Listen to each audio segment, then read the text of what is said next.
ঢাকা দক্ষিণ কেরানীগঞ্জ গিয়েছিলাম বান্ধবীর বিয়ের অনুষ্ঠানে। যেদিন বান্ধবীর বিয়ে সেদিনই বান্ধবীকে নিয়ে বের হয়েছিলাম ঘুরতে যাওয়ার জন্য। বান্ধবীর বাসায় অনেকবার গেলেও তেমন একটা ঘোরাঘুরি করতে পারি নাই, তাই আজকে সিদ্ধান্ত নিলাম বান্ধবীর সাথে ঘুরে আসবো। যাওয়ার সময় আমি আবার আমার মেয়ের নকল করতেছিলাম, ভালোই লাগতেছিল। তারপরে কিছুক্ষণ যাওয়ার পর আমরা পৌঁছে যাই সারিঘাটে। এই জায়গাটায় আর কখনো আসা হয় নাই, প্রথমবার আইসা আমার অনুভূতি অনেক ঝাঁকানাকা। জায়গাটা অনেক সুন্দর ছিল আর অনেকগুলা নৌকা ছিল, অনেক কালারফুল, পরিবেশটা পুরাই ঝাঁকানাকা। যাই হোক, পরিবেশটা দেখতে দেখতে একটা জিনিস চোখে পড়লো, সেটা হইতেছে ঝুলন্ত ব্রিজের রেস্টুরেন্ট। তো আমরা প্ল্যানিং করলাম এই রেস্টুরেন্টে খাওয়া দাওয়া শেষ করে আমরা বাসায় যাব। তো আমি চট করে ঝুলন্ত ব্রিজে যাওয়ার জন্য রেডি হয়ে গেলাম। একটু পরে আবার সবুজ আরিশা ওরাও আমার পিছনে পিছনে আসতেছিল, টুংটুং করে হাঁটতেছিল। আমার মেয়ে অনেক খুশি ছিল এরকম একটা জায়গা দেখতে পেয়ে, কারণ ও আগে কখনো এরকম একটা জায়গা দেখে নাই। সত্যি কথা বলতে আমি ওই প্রথম ঝুলন্ত ব্রিজে উঠলাম, আমার কাছে অনেক বেশি ভালো লাগতেছিল।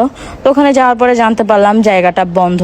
তো জায়গাটা দেখে অনেক আফসোস হইতেছিল, কারণ জায়গাটা অনেক বেশি সুন্দর ছিল, খোলা থাকলে ভালো হতো, আমাদের সকালের নাস্তাটা অন্তত এখানে করতে পারতাম। তো আমরা আবার হাঁটতেছিলাম, কারণ সকালের নাস্তা তো কোথাও না কোথাও করতে হবে। আমরা নাস্তা না খেয়ে বের হয়ে গেছিলাম। তো আসলে বিকালে এখানে অনেক মানুষ থাকে, তবে সকালে তেমন একটা মানুষ থাকে না, তেমন একটা খাওয়া দাওয়ারও ব্যবস্থা থাকে না। তবে সিম্পলি নাস্তা করার জন্য কিছু না কিছু পাওয়া যায়। তো তেমন নাস্তার উপাদান না থাকলেও টুকিটাকি কয়েকটা জিনিস অ্যাভেলেবেল ছিল। এই জায়গায় একটা জায়গায় এসে বসলাম, পরিবেশটা পুরাই অস্থির, অনেক ভালো লাগতেছিল আমার কাছে। তো আমি আবার সুইচ অন করে দিলাম, ফ্যান চালু করে দিছে, অনেক গরম লাগতেছিল আমার মেয়ের আর মেয়ের বাবার। তো ফ্যান চালা শেষে তবু আবার বসে বসে বাতাস খাইতেছে। আমি আবার একটু পরে ফুলের গাছে লক্ষ্য করলাম অনেকগুলো ফুল পড়ে আছে, তাই আমি কয়েকটা ফুল টোকায় নিয়ে আসলাম। ফুল ছিঁড়ি নাই, যদিও গাছের ফুল গাছে শোভা পায়, তবে যেগুলো পড়ে যায় সেগুলো তুলে নিলে তার সমস্যা নাই, তাই কতগুলো ফুল নিয়ে নিলাম। নিয়ে এই সুন্দর ফুলগুলো আমি আমার সুন্দর মেয়েকে দেওয়ার জন্য নিয়ে গেছি। তো আমার মেয়ে একটা একটা করে ফুল নিছে আর একটা একটা করে ফুল ফেলে দিছে, আমার ভালোবাসার এরকম ভাবে অপমান করছে। ও আবার আমার চেয়ে বেশি ওর বাবারে ভালো পায় আর বাবারই বেশি ভালোবাসে। কেন ভালোবাসে জানি না, আমি অনেক কষ্ট করি সারাদিন ওর জন্য, অনেক খাটিয়ে, কিন্তু বাবার জন্য পাগল। আমার বান্ধবী আবার নিজের ময়লা কাবার সরাইয়া দেখাইতেছিল, ওর মোবাইলটা অনেক ক্লিন, মোবাইলটা অনেক নতুন, কিন্তু কাবারের কারণে মনে হইতেছিল মোবাইলটা 1941 সালের। তো আমার ভুল ধারণা ভাঙ্গা দিল। এরপর আমাদের খাবার চলে আসছে, বেশি কিছু অর্ডার করি নাই সকাল, তো এই জন্য চিকেন ললিপপ অর্ডার করছি আর সিম্পলি আইসক্রিম অর্ডার করছি। আমার মেয়ে আবার আইসক্রিম খাইতেছিল, ও আবার খাওয়া দাওয়ার সময় সবার সাথে মিশে যায়। এরপর আমরা বিল প্লে করে ওখান থেকে চলে আসি। আর ভাবতেছিলাম এরপরে কোথায় যাওয়া যায়, তেমন একটা যাওয়ার মতো জায়গা পাইতেছিলাম না। আর ভালো কথা, আমার এই চিকেন বল ভালো লাগে, এই জন্য আমি নিজের জন্য এক্সট্রা একটা নিয়ে নেই। তারপর খাইতে খাইতে আমাদের চোখের সামনে পড়ে যায় আচার। তো ভাবলাম আর কিছু পাই আর না পাই, আচার যেহেতু পাইছি, আচার খাওয়ার ব্যবস্থা করা যাক। এরপরে এখানে তেমন সব আচার ভালো না লাগলেও চালতার আচার ভালো লাগে, পরে সবুজ হচ্ছে চালতার আচার নিয়ে যায়। তো রুবিনা আবার আমাদের আরেকটা জায়গায় নিয়ে যেতে চাইছিল, বলছে ওখানে ঘুরলে ভালো লাগবে, কিন্তু আমরা ওই জায়গায় যেয়ে দেখি জায়গাটা বন্ধ। সম্ভবত এটা একটা পার্কের মতো রেস্টুরেন্ট, ভিতরে বাচ্চাদের খেলার জন্য বিভিন্ন জায়গা রয়েছে, অনেক বড়। তো যখন দেখলাম বন্ধ, তখন আমরা সোজা বাসার দিকে চলে যেতেছিলাম।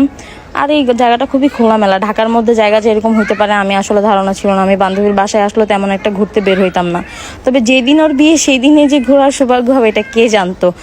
তো আমরা আবার শুধুমাত্র বিয়ের দিন সকালে বের হয়েছি এমন কোনো কথা না, আমরা আবার যেদিন হলুদ ছিল হলুদের রাতে ওর নিয়ে বের হয়েছি। ভাই সেই একটা বেস্ট ফ্রেন্ড পাইছি কপাল জোরে, ওর যেদিন বিয়ে ওই দিন ও আমাকে নিয়ে ঘুরে, ওর যেদিন গায়ে হলুদ সেদিন রাতে ও আমাকে নিয়ে ঘুরে। যাই হোক, এই জায়গার বার্গার নাকি অনেক মজা, এই জন্য এখানে আসছিলাম। আর সত্যি বলতে এই জায়গার বার্গার সত্যি অসাধারণ। আমি এরকম বার্গার অনেক খোঁজার ট্রাই করছি, বাট পারি নাই।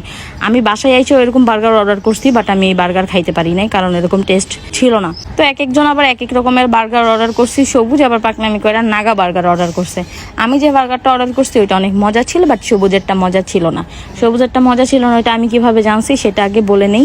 সবুজ অল্প একটু খাইতেই ঝাল খাই হাঁপায় পড়ছে, পরে আমাকে দিয়ে দিছে, এক্সচেঞ্জ করে নিছে।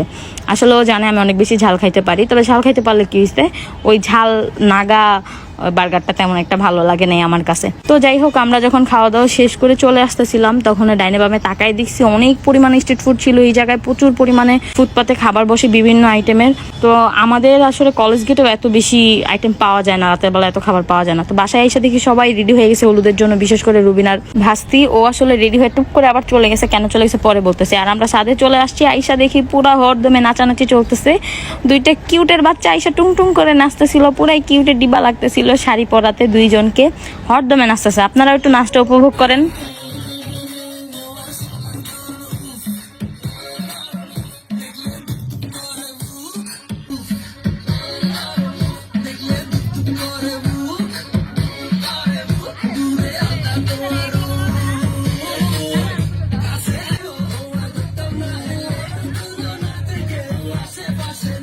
একটু পরে আপনাদেরকে বলতেছি আলিফা কেন দৌড় দিয়ে চলে গেছিল। ও আসলে শাড়ি পরে ভালো লাগতেছিল না, এই জন্য জামা পরে চলে আসছে নাচানাচি করার জন্য। ওর হয়তো বা শাড়ি পরে নাচতে ভালো লাগবে না, ও বুঝে গেছে, এই জন্য জামা পরে চলে আসছে নাচার জন্য। আর এদিকে আমার মেয়ে বসে আসছে, ওরা আমি আবার কপি করতেছি। ওরে কিন্তু গাড়িতে যাওয়ার সময় ঘোরার সময় ওরে কপি করছিলাম, খেয়াল করছেন কিনা জানি না। তো রুবিনার হলুদের সময় দুপুরবেলা আবার ওর আরেক ভাস্তি একদম ছোট কিউট ডিবাটাকে আমার কোলে দিছে, ওর সাথে কতক্ষণ বকবক করতেছিলাম। আর একটু গান ছাইড়া দিতে ও নাচানাচি শুরু করছে, মানে ওখানে সবাই অনেক বেশি খুশি ছিল ওই বিয়ে উপলক্ষে। তো বাড়ির সবচেয়ে ছোট যে সদস্য ও নাচানাচি শুরু করেছে, ওর কাছেও ভালো লাগতেছিল। সবার নাচ দেখতে দেখতে ওরও নাচতে মন চাইতেছিল। আমি তো ধরে রাখতে পারতেছিলাম না, ও তো নাচতে নাচতে শেষ, ও দাঁড়াইতে পারে না তাও নাচতেছিল। তো হলুদ বাটাবাটি করার পরে আমি সর্বপ্রথম আমার বান্ধবীরে হলুদ না দিয়ে আমার জামাইরে হলুদ দিতে এসে পড়ছি, ভালো করে হলুদ মাখাই দিছি। তো ও আবার অনেক মজা করতেছিল আরিশারে নিয়ে। আরিশ আবার বললাম না ওর বাবার সাথে সবসময় খুশি থাকে, আর ওর বাবা ওরা অনেক বেশি আদর করে কোথাও বেড়াইতে গেলে। এরপর আমরা আবার একটা আসার পরে যেই রুমে ঢুকছিলাম ওই রুমে আবার ওরা অনেকক্ষণ নাচছে, ওরা মনে অনেক বেশি খুশি, ওদের ফুফু মনে ওদেরকে বেশি জ্বালাইতো, এই জন্য বেশি খুশি নাচতেছে। নাচতে নাচতে এক পর্যায়ে মারামারি শুরু করে দিচ্ছে, এরপরে বাকিটা ইতিহাস। এরপরে মারামারি শেষ করে কিন্তু ওরা আবারও চলে আসছিল নাচানাচি করার জন্য। আমার মেয়ে আবার এগুলো দেখে হতবাক হয়ে গেছে যে ওরা নাচানাচিও করে, ওরা মারামারিও করে। আমার মেয়ের আবার একটু নাচতে ইচ্ছা করতেছিল।